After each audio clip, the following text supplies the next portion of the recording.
Good evening, members. Next week will mark the 70th anniversary of the Essex floods. On the 31st of January and the 1st of February 1953, 307 people sadly died as a result of the tidal flooding in Tendring. 37 people in Jaywick, 6 in Harwich. Can I ask members please to remain standing for a moment's silence or minute silence to remember all those that died and were affected, please.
Thank you very much, members.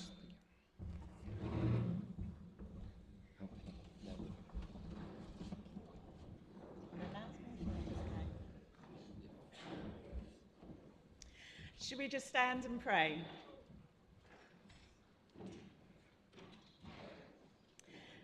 Heavenly Father, we just thank you, Lord, for this meeting tonight. We thank you, Lord, for the collective wisdom in this room.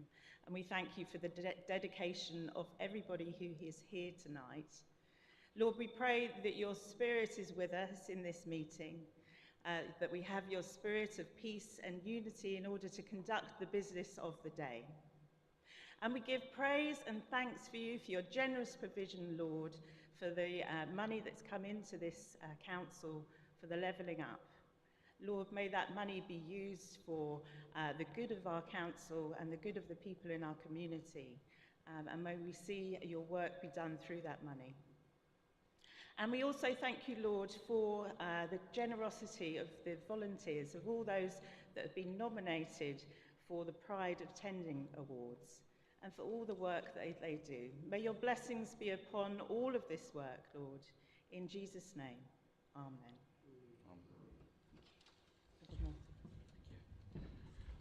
Now please be seated, members. Thank you.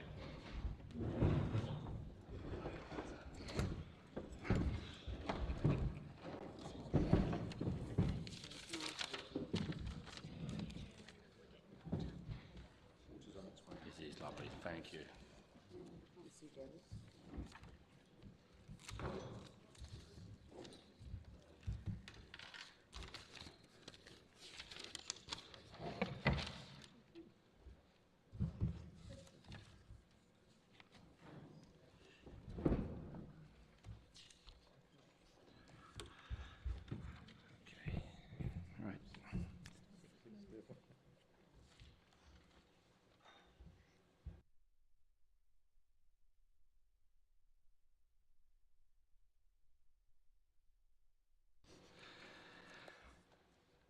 Good evening, members.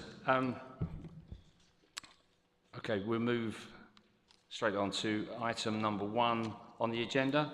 Apologies for absence. Thank you, Chairman. I have apologies from Councillor Placey, Councillor Clifton and Councillor Newton. Thank you. Thank you.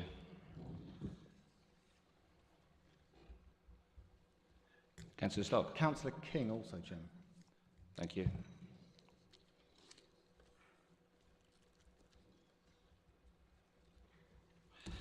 Okay, item number 2 on the agenda is the minutes of the last meeting of the council. Councillor Stock. So moved, Chairman. Okay, and seconder? Councillor Guglielmo, second. Thank you. And We're all agreed? And thank you very much, and we'll move on. Okay, item number 3, declarations of interest. I think Lisa Hastings, you would like to say a word on this one. Thank you. Thank you, Chairman. Members, I just wanted to remind you that the Members' Code of Conduct, paragraph 7.3, little 4, provides a blanket dispensation to all members in the fact that declarations of interest are not required for the item on the Members' Allowance Scheme. So we're going to record that in the minutes. Thank you, Lisa. And Councillor Baker. Thank you, Chairman. A personal interest declaration with regard to the item 8 on the agenda, the petition to Council Green Space Development. I have spoken at length last year sometime with the petitioner, who I believe is one of my residents, and I live in Holland-on-Sea, to which she refers in her background documents. Thank you, Chairman. Okay, thanks. Thank you, Councillor Baker. That's noted. Anybody else? No, thank you. Moving on to item number 4, announcements by the Chairman. And I do have one or two. At the last council meeting in November, I announced that it was my intention to form a League of Chairmen. Well, I'm pleased to report that on the 11th of January, the League of Chairmen was launched here at the Town Hall, and we held our first ever meeting. In attendance were the following former chairmen: Val Guglielmi, Jeff Bray, Dan Land, Jane Chapman, Nick Turner, John White, Peter Balbirnie, Danny Mays, Alan Goggin, Rosemary Smith, Fred Nichols, and Pat Manning. And I'd have to report that it was an absolute privilege and pleasure to meet all the past chairmen, and some of them were for the first time for me. This group of former TDC chairmen has been formed so that it grows into a support mechanism for future chairmen, sharing the experiences and different contacts that we've all made. And in so doing, we'll help fundraise and support tendering residents and businesses.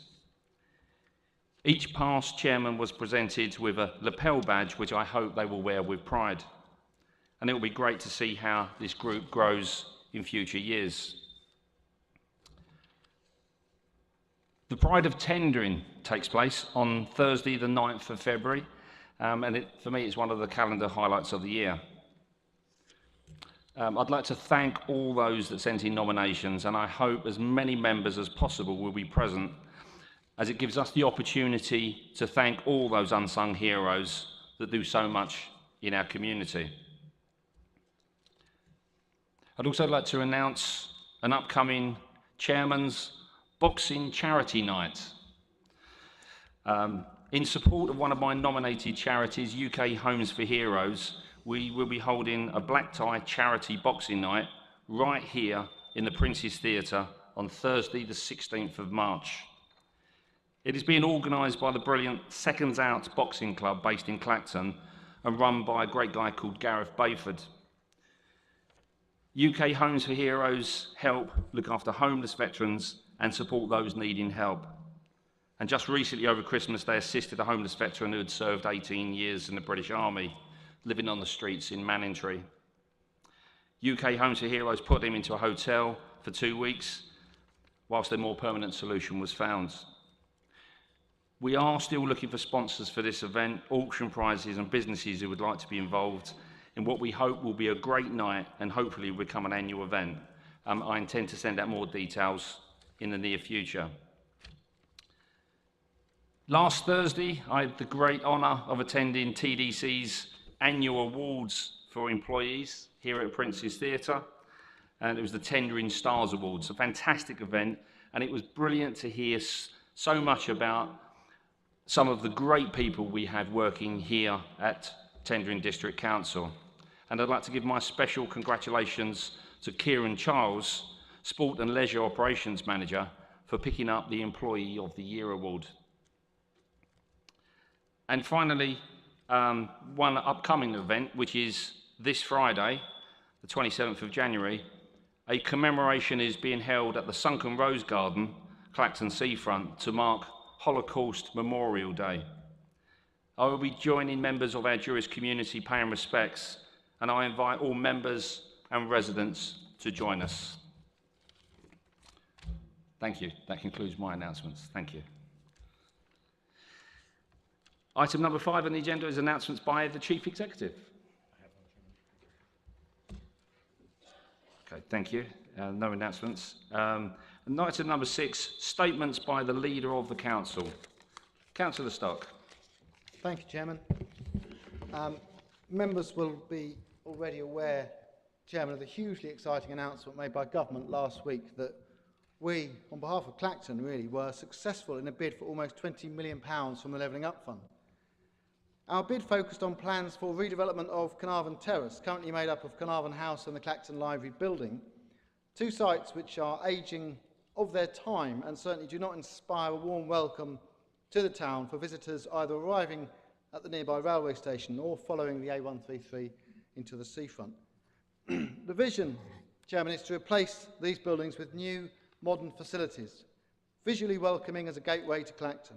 On the site will be a new library, an adult skills space, some commercial space, housing, and of course the opportunity to redesign the public realm and part of the High Street car park too.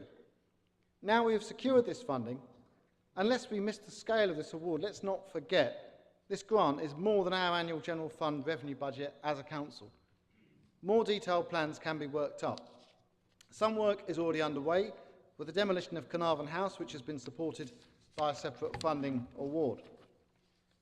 I was reflecting just the other day on how wide-ranging a project this will be for us. It will touch upon every portfolio in our cabinet, proper and better use of our assets, housing, a major planning application, business opportunity and town centre gateway, quality public space, a more attractive appeal for tourists visiting our resort, and of course partnerships will be crucial as we work closely with Essex County Council and the University of Essex and others to deliver this scheme. Of course, the announcement last week wasn't a total success, with our separate bid made for £6 million for projects in Harwich and Dovercourt not being successful this time around. But when the Clacton bid didn't succeed in round 1, we received some really useful feedback from the Department for Housing, Levelling Up and Communities to refine our proposals next time, which we did. So I hope we get the same opportunity for Harwich. Chairman, on the subject of Harwich, I have the pleasure of updating members on some more good news on Freeport East, which has occurred since we last convened. Earlier this month, the Government, again the Department for Housing, Levelling Up and Communities, approved the final business case for Freeport East. This, alongside allocation of initial customs and tax sites, means the Freeport is now in the delivery phase. Crucially, this unlocks £25 million of government funding for infrastructure enhancement. I attended the launch of Freeport East in Parliament, and one of the key speakers from the University of Essex made the point that Freeport East is the largest project they have been involved in since the founding of the university in the early 1960s. I concur with that. The project is, in my view, the most significant in the whole of the Eastern region in a generation, if not in a lifetime. As the Freeport East vision is realised, this huge opportunity will realise benefits not only for Harwich, but the whole district, centred on jobs, skills and regeneration. Both of these projects, Chairman, will take time to be fully realised. We are not at the beginning of the end, but at the end of the beginning, to paraphrase our Chief Executive, who is paraphrasing someone else. Much hard work from our dedicated officers and partners has already gone into taking us to this point, and much more will be needed to bring those projects to fruition.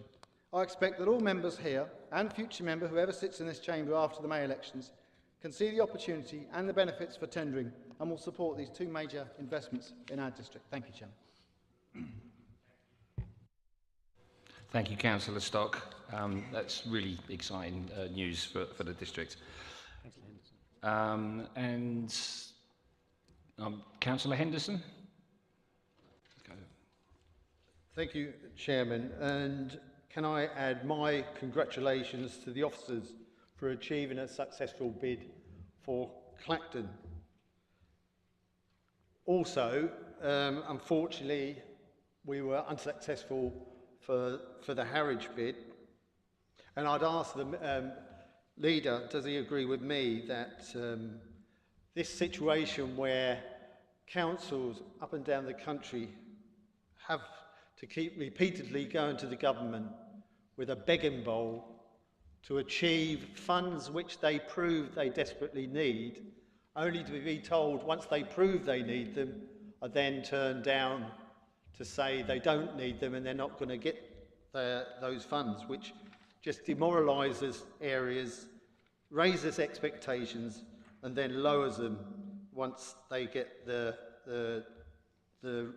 red light. Also on the part of Freeport East, I've said from the start as the member for one of the areas concerned, Harwich, and I know it affects Tendron and also possibly wider than Tendron as far as Colchester. He will agree that I have, right the way through this process, been constructively supporting the Freeport bid. But I have also said to the leader that I intend monitoring this bid and monitoring the progress of this bid to make sure that Tendron and Harwich gets its fair share of what it deserves from that bid. After all, it was this district that was highlighted to actually put the bid forward for the first place because of the deprivation and poverty needs within the district. And also, and I've said it before, just quickly, Chairman, we should be monitoring to make sure that we protect our existing businesses within Tendron, to make sure that they're not unfairly treated and other businesses that enter this area with unfair subsidies, putting those existing businesses Can you wrap at up risk. now, please, Councillor Henderson? Thank you. Chairman. Thank you, Councillor Henderson. Councillor Stock? Thank you, Chairman.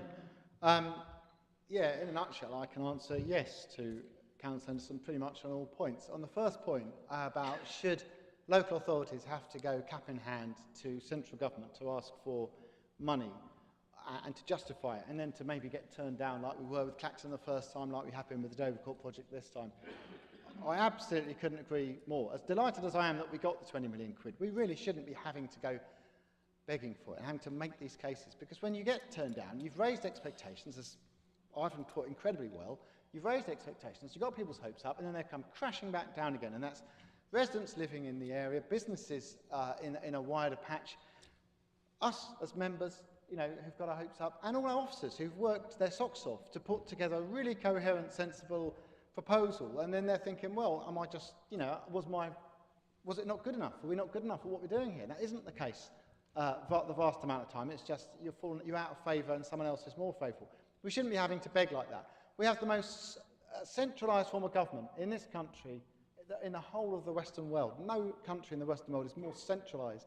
All decisions, right down to a ridiculously low level, are made in Westminster, and we constantly have to have our begging bowl out as local government, and it's really time to... So it's the 21st century now, and things should move on. I hope the devolution happens and delivers that in a meaningful way, and it doesn't take another 30 years for devolution to actually get rolled out. I hope it happens quickly, and I hope it's massive, and that we actually get proper powers, responsibilities, and the funds that go with it devolve down so that decisions on projects like Dovercourt, projects like this one in Clacton, are decided at least within Essex, if not even closer to home. I completely agree with you. On Freeport East, and Ivan made the point that he has been very supportive of the project whilst asking all the tough questions. Can't disagree with you there, Councillor Henderson. If I could just pay tribute as well to my working party that I set up, who have been diligent and assiduous and asked lots of tough questions, and then gone out publicly and really sold the project. And they do a fantastic job in shaping my thoughts. And there's lots of things that I've brought up at the board that have come as a direct result of those working party meetings that we have. They've been really helpful to me. And Councillor Henderson is absolutely right. There is no point in any of these projects happening if they're to the detriment of existing businesses. So we need to have an eye on Freeport working for tendering first and foremost, for our residents first and foremost, I don't mind if residents have to travel out to jobs over the border into Colchester, because frankly that's not an unreasonable commute, but ideally it would be jobs in Harwich for Harwich people and jobs in Clacton for Clacton people, ideally. I don't mind a bit of commuting, but we do need to keep an eye on that, and we do need to make sure this isn't to the detriment of the existing businesses. I couldn't agree more. In conclusion, yes, I agree, Ivan, pretty much with everything you said. Thank you, Councillor Stock. And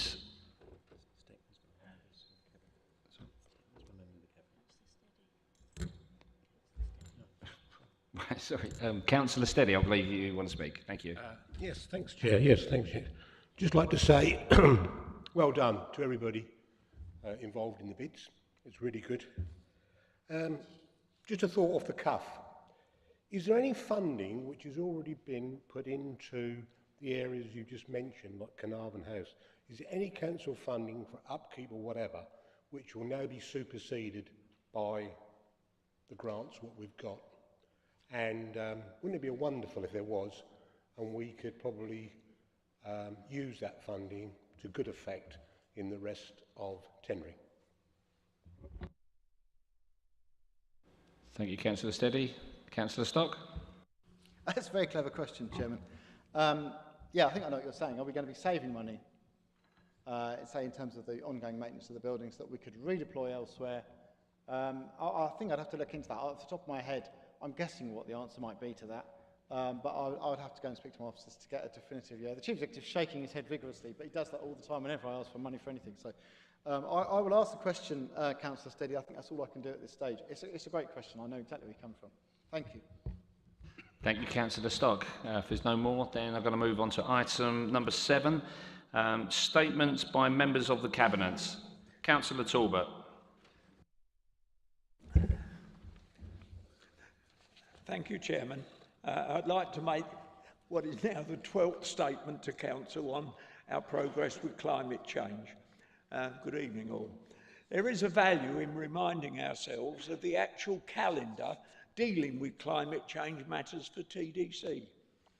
It is now 3 years and 5 months from our leader's motion declaring a climate emergency in August 2019. It's only 7 years and 11 months until our own aim to be net carbon zero by the end of 2030 arrives, and our current climate action plan comes to an end this year in 2023. Recognising that this is January of a new year, I'd like to give members a flavour of actions that are planned in the year ahead, subject to formal decision and a recognition that our local elections do take place on the 4th of May. I've been pressing to see delivered those items reported and discussed at Lee Healy's climate change meetings with responsible officers, which can be progressed without major building or engineering works being required. One of these is to reduce the heat loss in our leisure centre swimming pools by fitting covers that can be drawn over the pools when not in use, thereby reducing current heat loss. This work can be started the moment it's formally agreed. We also expect to fit new LED timer lights in the 3 leisure centres this spring. Not only a climate change objective, but a saving in running costs. We are expecting to employ a building surveyor whose role will be to put forward recommendations for improvements to our council buildings to reduce carbon emissions. Lee informs me that he expects solar panels to be part of the proposal for our buildings, but we must remind ourselves, as always, that the funding must be available before projects can be implemented.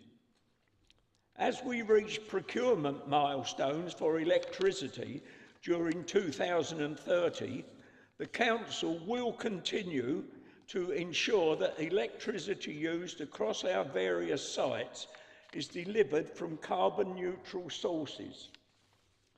The Government has recently published an electric vehicle infrastructure strategy. No one can deny that the move to battery electric vehicles and plug-in electric vehicles is gaining pace. Alex Poulter and myself have been engaged on an EV strategy being drafted by our officers, with particular reference to EV charge points in our car parks ahead of it coming to Cabinet.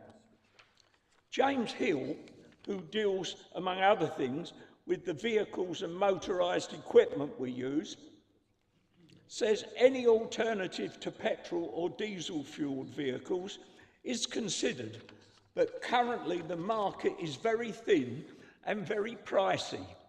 This means we are continuing with diesel and petrol at this moment in time. James advised me only yesterday that arising from the Urban Tree Fund money, we will be planting on the Burrs Road open space from the end of this month onwards 600 trees.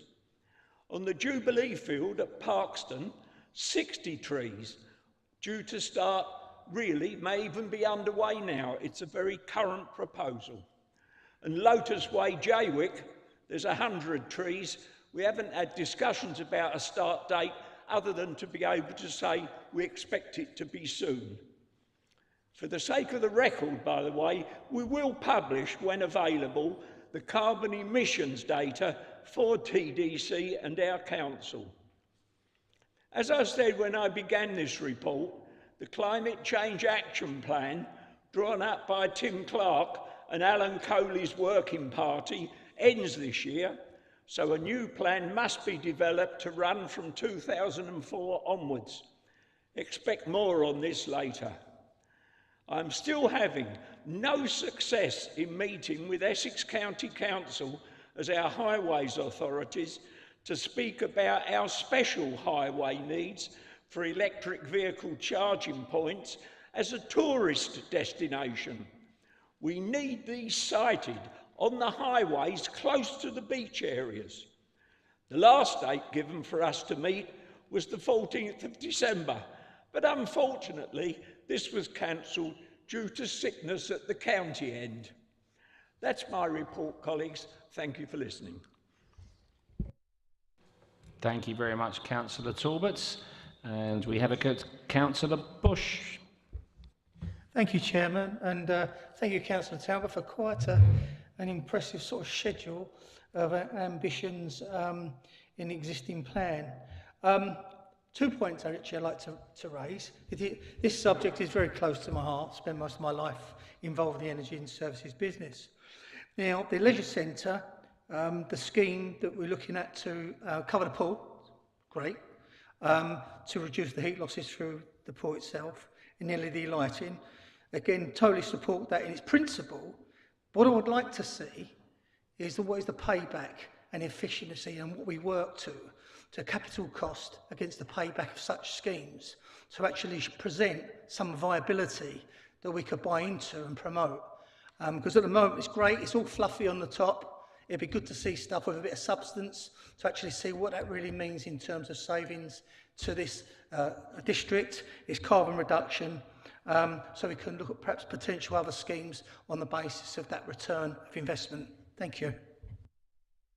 Thank you, Councillor Bush. Anybody else before we go to the next item on the agenda? Michael, Councillor Talbot. Obviously, Councillor Bush's question wants a bit of a detailed answer, but the general principle is correct. Obviously, the more LED lights and the like that we can put up, the greater the saving to the council, and we should be investigating that, obviously, as a long-term project. We already know, I think I reported some time ago, we have 20 of these now running in Jaywick, which were, that must have been some months ago, but I do remember actually reporting that. But the matter will be investigated. If I can get any more information from our officers on this, I'll drop you a note by all means. Thank you. Thank you, Councillor Talbot. The electric vehicles is certainly something that's in my remit as well, as I've been in the motor trade all of my working life. And just to throw something into the mix, that some of the vehicle manufacturers are spending billions of dollars looking into hydrogen cars as well. I'm going to pass over to Councillor Porter. I'm not making an announcement. I just wanted to quickly cover on what you said about Paul covers, that all the information, we do have all the information, but obviously this was separate to the full information. It was just a speech overall on all of the environmental projects, but all of that information is available, so we can get you an answer on that. So. Thank you, Councillor Porter. No more questions? Okay, I will move on to the next item on the agenda, which is item number 8. Report of Chief Executive, petition to Council, Green Space Development, pages 21 to 22 of your agenda. Councillor Stock. Chairman, as I understand it, the Council's scheme for dealing with petitions, which is detailed there on page 21, under that scheme, this petition goes now automatically to Cabinet for determination, and therefore I move the recommendation as printed on that basis. Thank you, Councillor Stock. Thank you, Councillor Guglielmi. And can I have a show of hands, please? I think that's the majority there. That's accepted. Thank you very much. We'll move on to item number 9, report of the Chief Executive, petition to Council, reinstatement of toilets on the middle promenade below Connell Gardens, East Clacton-on-Sea, pages 23 to 24 of your agenda. Councillor Stock again. Chairman, thank you. Likewise, exactly the same with this one. This is going to go off to Cabinet, so I again move the recommendation as printed on that basis. Thank you. Thank you, Councillor Stock. Thank you, Councillor Guglielmi. And once again, if I can have a show of hands, please. Thank you. That's agreed. Thank you very much. Item number 10, which is the questions. There are none. Okay, thank you. And we'll move on to item number 11, report of the Leader of the Council, executive decisions taken as a matter of urgency, pages 25 to 26. Councillor Stock. Yeah, Chairman, I'd like to move the recommendation printed on page 25 that the contents of the report be noted. This was an urgent item taken to accept £1.18 million from the UK Shared Prosperity Fund, which obviously we didn't want to not receive. Thank you. Thank you, Councillor Stock. There's no seconder required on this one. And if we can have a show of hands again, please. Thank you. I think that's agreed. Thank you very much. Moving on to item number 12, which is the minutes of the committees, pages 27 to 36. And it's back to you, Councillor Stock. Yep, Chairman, happy to move the minutes of those 3 committees en bloc. Thank you, Councillor Stock. And no question. Okay, right, we'll have a show of hands, please. Thank you. I think that's all agreed. Thank you very much. Moving swiftly on, number 13, motions to Council. There are none. Moving item 9 tonight. Put my teeth in. Item to number 14, joint report of the Monitoring Officer and the Cabinet. Annual review of the Council's Constitution, pages 37 to 140. Councillor Guglielmi.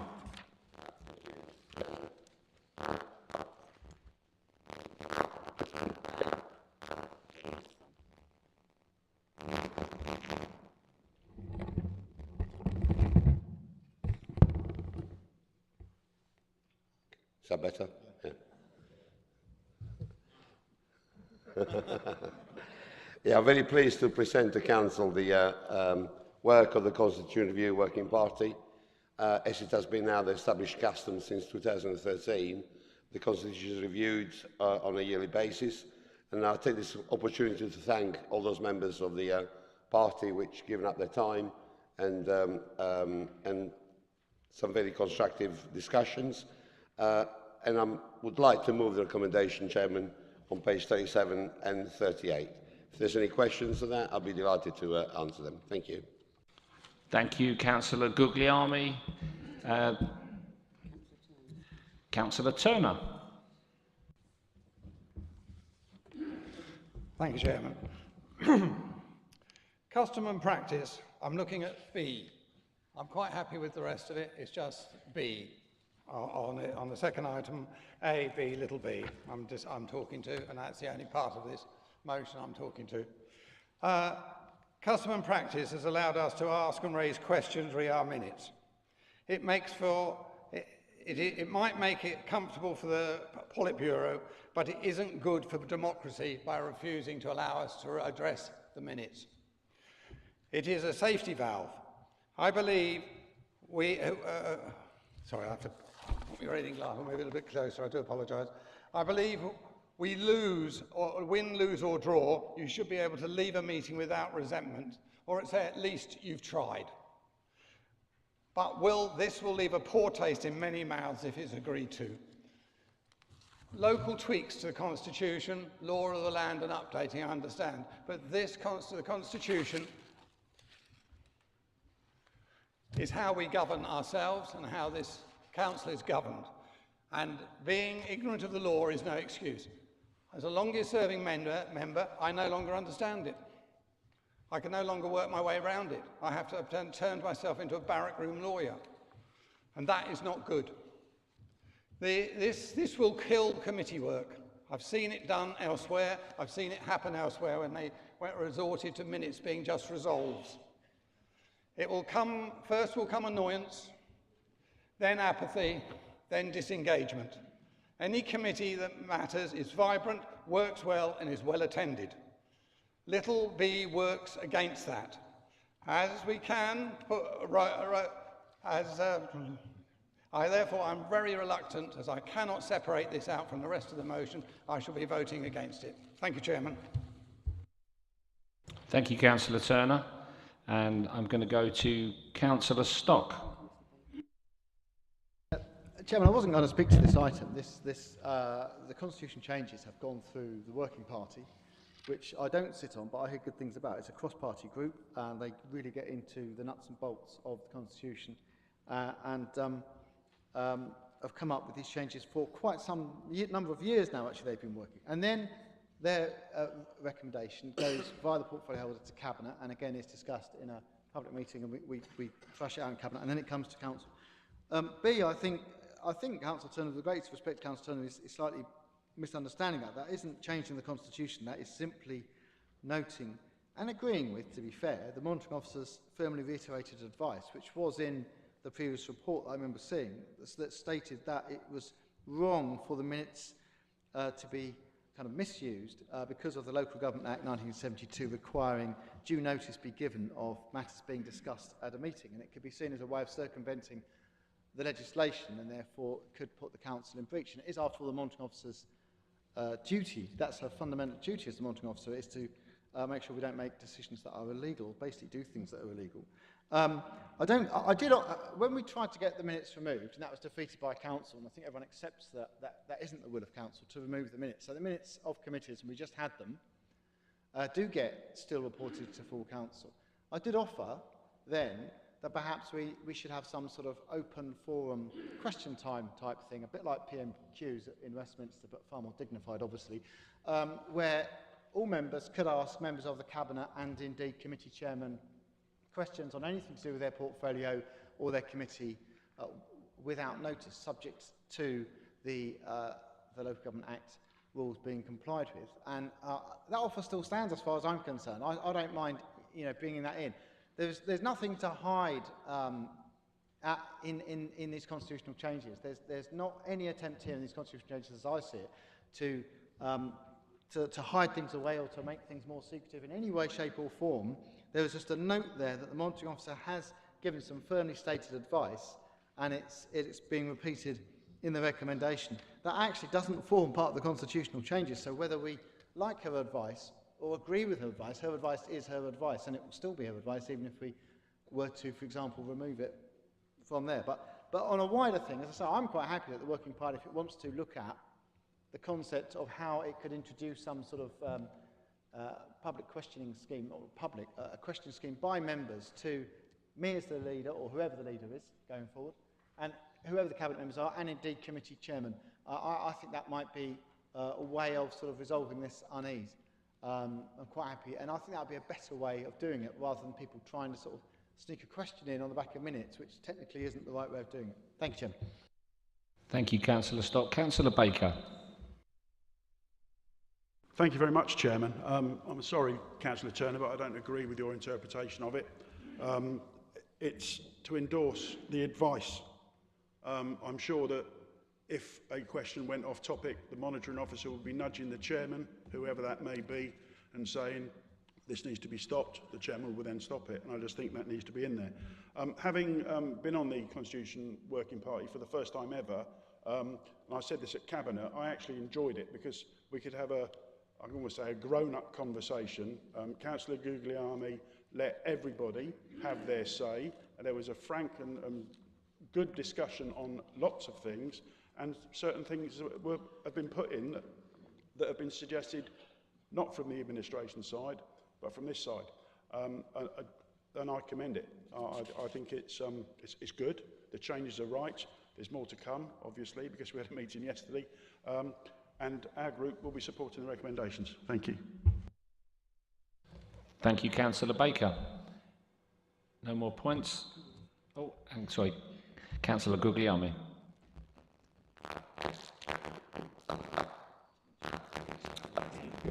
Comments. How much do we pay for this? They go back. Yes, I'd like to thank Councillor Baker for his comments, and this is one of the most inclusive groups that we set up in Tendring District Council histories.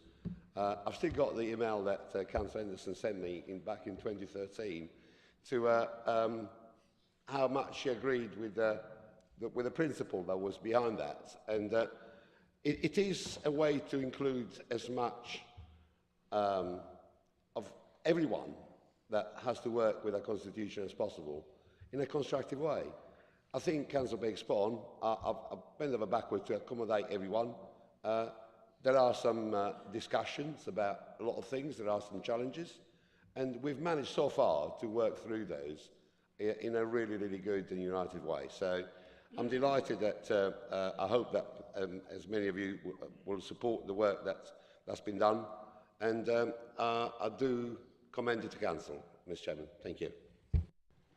Thank you, Councillor Guglielmi. No more points here. Councillor Guglielmi, I think you ended up with the microphone that I wore out on the Planning Committee. So, right, okay. Well, in which case, then we're going to go to the vote. All members that are in favour, please raise your hand. Thank you. All those against? And abstentions? Thank you very much, councillors. Thank you.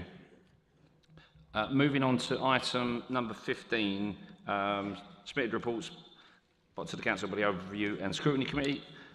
There are no reports being submitted on this occasion, so we'll move on to item number 16, which is the report of the Head of Democratic Services and Elections, review of the scheme of members' allowances by the Independent Remuneration Panel. Councillor Stock.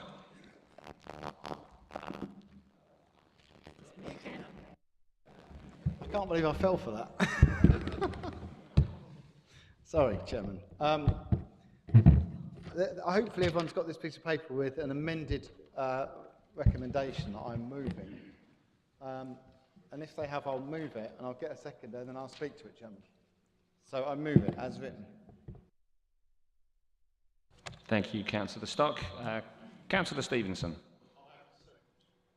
I'm happy to second that, Chairman. Thank you, Councillor Stevenson. Okay.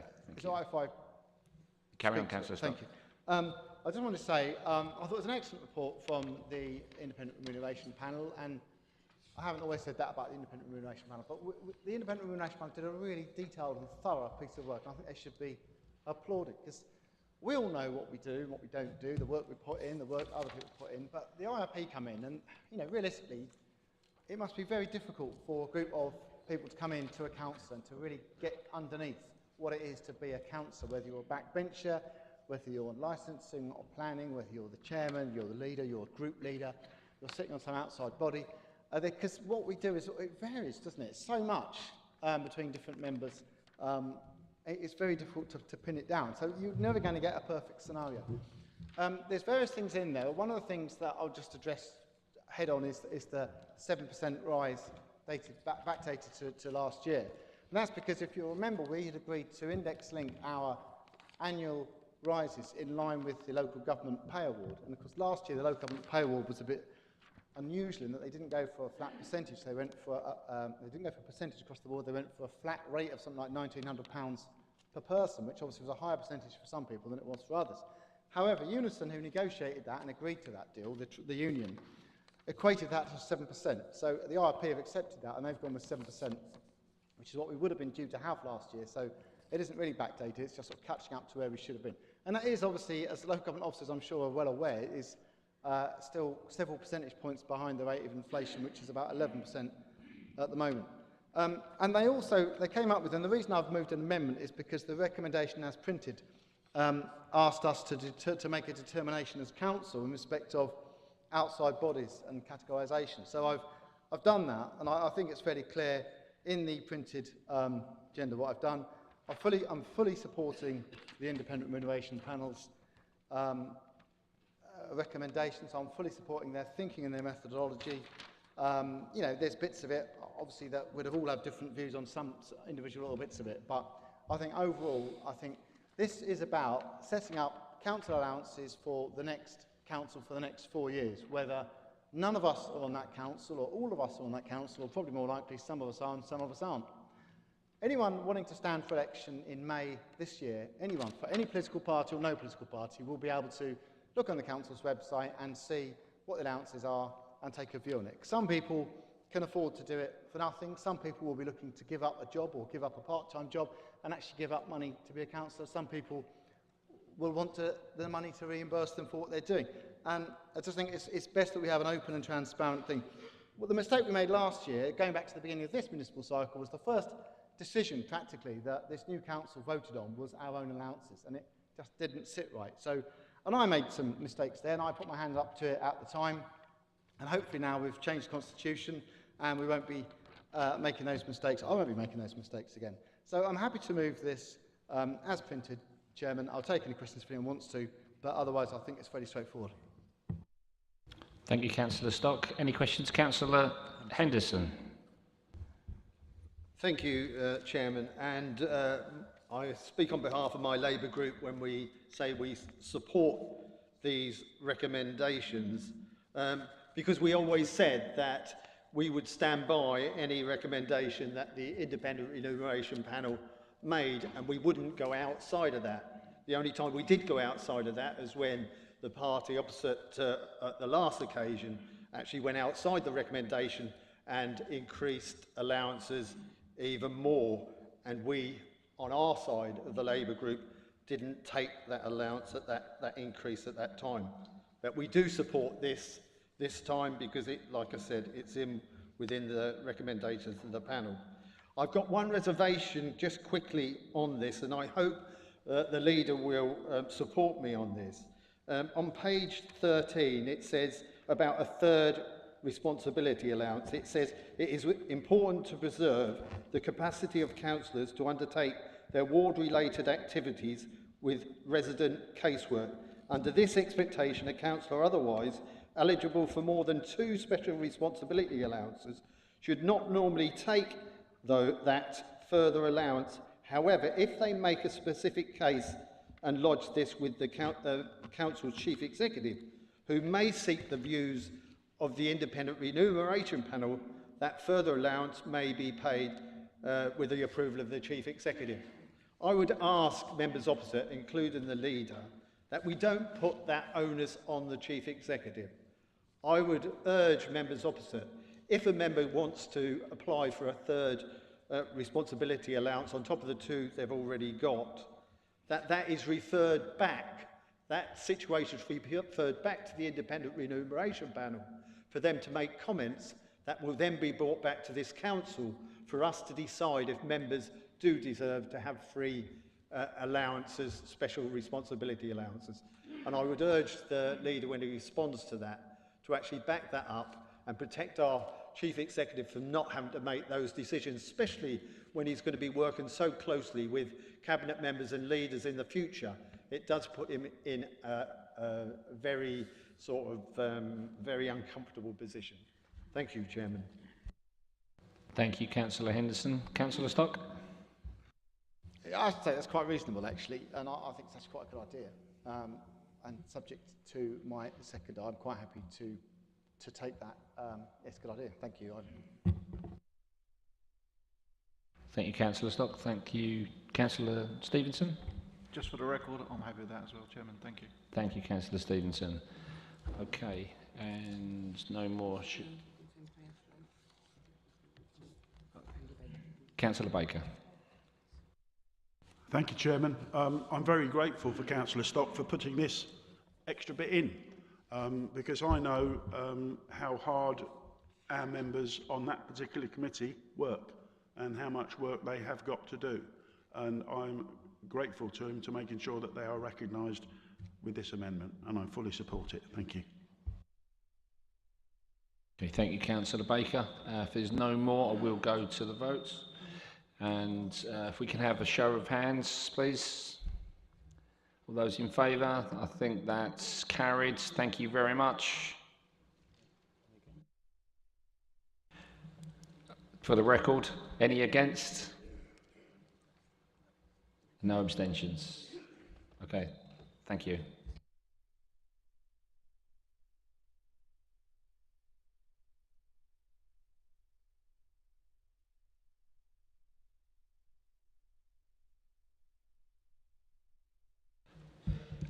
Okay, we move on to the next item, which is item number 17, questions pursuant to the Council Procedure Rule 11.2, pages 141 to 142. And I think we're going to go to Councillor Barry. Thank you, Chair. If I can just read this out. As part of his submission to the Resources and Services Overview and Scrutiny Committee at their budget scrutiny meeting on the 11th of January 2023, the portfolio holder for Leisure and Tourism said in a written answer to a question from myself, "You will be aware that the Council has already taken the difficult decision to no longer invest in joint use facilities owned by an external organisation. A decision on how to allocate respective budgets for these facilities has yet to be taken. The members will be aware that funding for the joint use sports centre facilities at Brightlingsea and Harwich was withdrawn following a Cabinet decision in December 2021. The rationale for this decision was to make a straightforward cost saving in respect of both revenue spending and capital investment. Since the withdrawal of TDC funding 13 months ago, the Sigma Trust have invested well over £1 million into the sports facilities at Brightlingsea, and after a period of closure, the centre started to provide limited public access again from September 2022. Can Councillor Porter confirm whether there are any plans to allocate the £60,000 estimated savings from Brightlingsea Sports Centre to provide funding for future sports development in the town as part of the new district sports strategy? And finally, can he also confirm when the strategy will be delivered for consultation to reassure residents that the needs of Brightlingsea will be fully considered and addressed within this strategy? Thank you. Thank you, Councillor Barry. And I'm going to move over to Councillor Porter.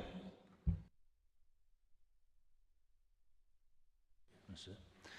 Get to That's my answer. I'll read what I wrote back. If you can call this standing, anyway, I'll bend over and read this. Thank you, Councillor Barry, for your question and your update to full council on the community use of the Sigma Trust sports facilities in Brightlingsea.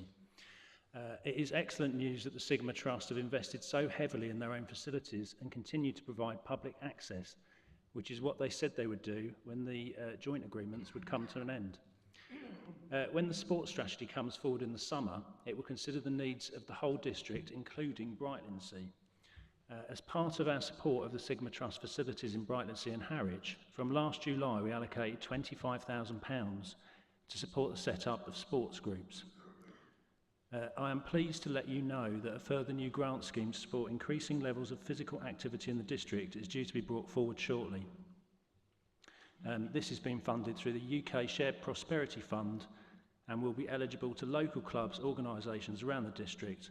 Once further information is available, we will be updating members and the local community.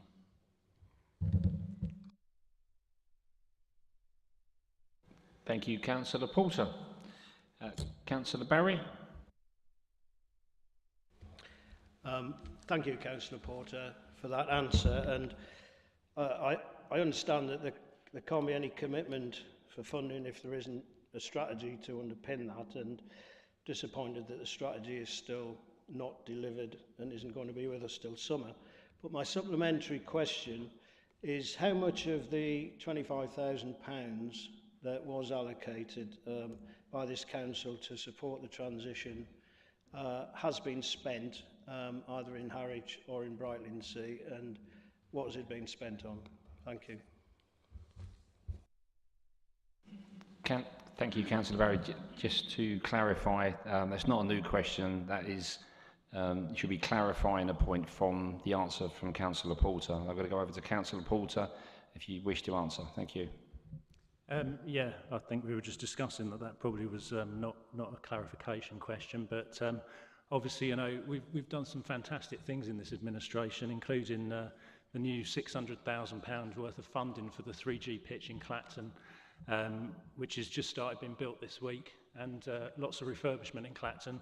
And on top of all the other things that the leader announced earlier with the Freeport and Levin Up bid, I think we've done a pretty fantastic job myself. So, yeah, any other information, I'm sure we can manage to get it to you, Councillor Barry. Thank you. Thank you, Councillor Porter. Moving on to item number 18, which is urgent matters for debate. There are none,